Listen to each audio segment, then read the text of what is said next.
If you do any of these three things, your Canada visa application is likely to be refused.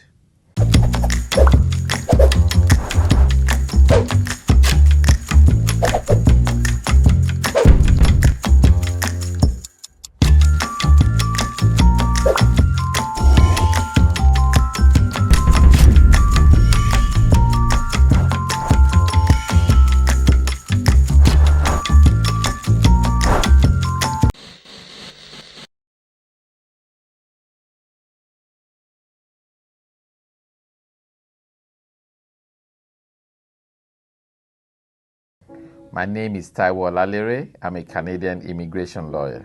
My name is Kehinde Olalere. I'm a Canadian immigration lawyer.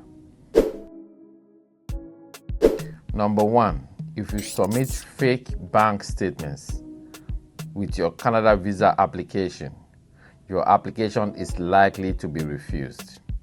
This is because Canadian visa offices have relationships all over the world with financial institutions, and they will verify your bank statements to make sure it's genuine or not. So if you submit fake bank statements, be assured that your application is likely to be refused.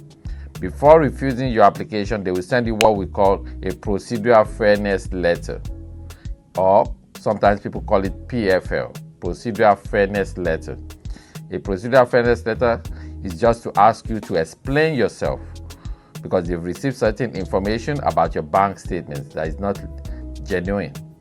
So at the end of the day, if your application is refused because it is, you submitted fraudulent documents or fake documents, that would lead to a 5-year ban from Canada. You won't be able to submit an application to Canada for 5 years. That is such a serious consequence, so it's not worth it. Number two, if you fail to disclose prior visa refusals to Canada or any other country, your application will likely be refused. You have to keep this in mind. Don't even think of hiding your prior visa refusals to Canada or any other country. Canada has information sharing agreements with many countries. So when you apply, informations are shared with other countries. So if you've been refused to other countries, make sure to disclose it. If you fail to disclose it, Canada will find out and they will send you what we call a procedural fairness letter. Like my brother's side, some people call it a PFL letter. And you'll be asked to explain yourself that they've come across some information that tells them that you're not being honest in your application. Then you'll be given the opportunity to explain yourself. Most likely, regardless of your explanation, your application will be refused and you will get a 5-year ban from Canada. It is such a serious consequence, it's not worth it. Make sure to disclose it. If you disclose it, it doesn't harm your application because you're being truthful and accurate and complete in your application. But if you fail to disclose it, Canada will find out through their information sharing agreements and you're likely to get a 5-year ban from Canada. Number three, if you fail to properly complete your application for Canada visa, your application is likely to be refused or returned to you as incomplete. Or even when it is not returned to you or refused, it will be requested of you and that will cause processing delays at the Canadian embassy. So it is better for you to carefully complete the application forms.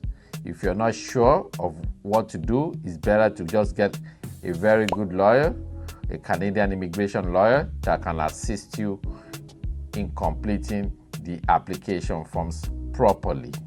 One thing that I noticed also is that people don't validate their forms. Some of these forms require you to actually click validation, a validate button at the very top of your application. When you click the validate button, then it tells you whether it's complete, and then it produces barcodes at the very end. But if it's not complete, the validate button won't validate. and then it will take you to the spot where the information is missing. Then you can fill in the information. But sometimes people forget to validate their form and then they submit it. That can create problems for you in terms of your application being refused or returned to you as incomplete or processing delays.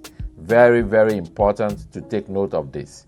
You want to bring your loved ones here, you want to visit, you want to study in Canada, you have to just follow the process. It's a process and you have to make sure you comply with the process. Completely filling your forms is very important.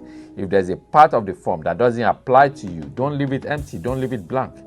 Write not applicable, N/A, not applicable. That way the officer knows that you've completed it. It's just that it's not applicable to you. Very, very important.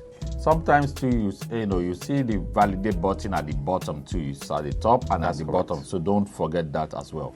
That's very important. If you are in this situation whereby your application has been refused or you received a procedural fairness letter, a PFL letter, and you need legal advice, please reach out to us at our WhatsApp number, which is +1 613 799 7572. Again, +1 613 799 7572. That's our WhatsApp number. Please note, we don't have a Telegram account number, we don't have a UK number, and we don't have a Nigerian number. Our number is on WhatsApp. It's +1 613 799 7572. Thank you. Thank you.